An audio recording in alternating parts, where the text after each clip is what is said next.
രാഹുൽ ഗാന്ധി തെക്കുന്നും വടക്കോട്ടും കിഴക്കോട്ടും പടിഞ്ഞാറോട്ടും നടന്നിട്ട് യാതൊരു കാര്യമില്ല. അദ്ദേഹം നടന്നു എന്നുള്ളത് ശരിയാണ്. നടന്നാൽ ലഭിക്കുന്നതല്ല ഇന്ത്യയെ കണ്ടെത്തുക എന്നുള്ള ആ ഏറ്റവും ശരിയായ രാഷ്ട്രീയം.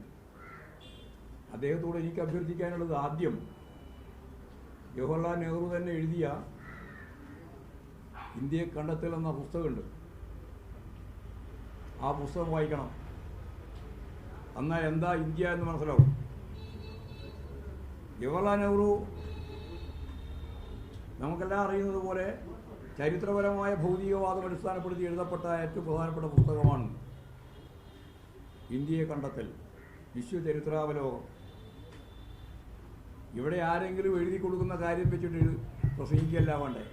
ആരാന്നൊന്നും ഞാൻ പറയുന്നില്ല.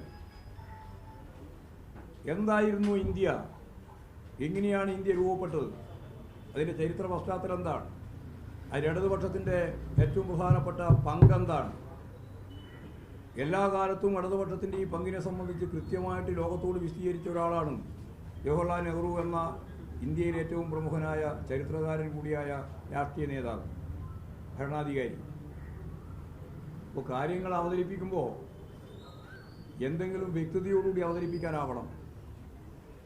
ഇ ഡിയും ഐ ടിയും CBIയും ഇവിടെ UDFും അതുപോലെ തന്നെ BJPയും പറഞ്ഞുകൊണ്ടിരിക്കുന്ന കാര്യങ്ങൾ ഉത്തരവാദപ്പെട്ട ഒരു രാഷ്ട്രീയ പാർട്ടിയുടെ നേതാവ് എന്ന രീതിയിൽ ഒരിക്കലും പറയാനാവാത്ത രീതിയിലുള്ള, ഒരിക്കലും പറയാൻ പറ്റാത്ത രീതിയിലുള്ള നിലപാടാണ് യഥാർത്ഥത്തിൽ രാഹുൽ ഗാന്ധി കൈക്കൊണ്ടിട്ടുള്ളത്.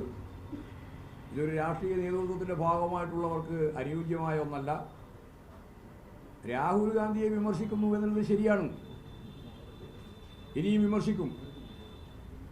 വിമർശനമല്ല ഈ പറഞ്ഞ കാര്യം.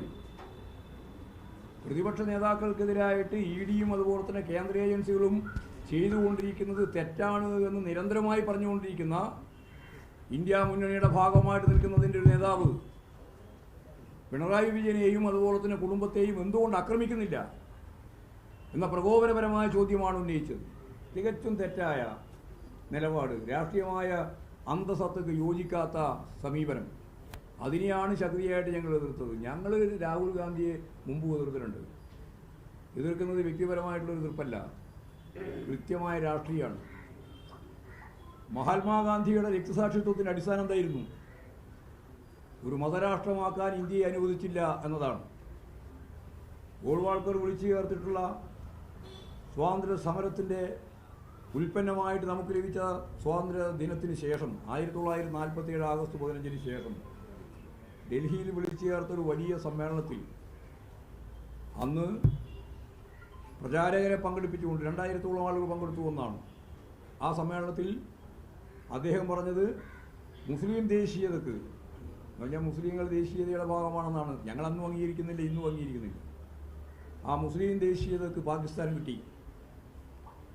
ഇന്ത്യ എന്ന ഹിന്ദു രാജ്യമാവാൻ ഈ ഗാന്ധി പരമപുച്ഛത്തോടു കൂടിയാണ്, ഈ ഗാന്ധി അനുവദിച്ചില്ല.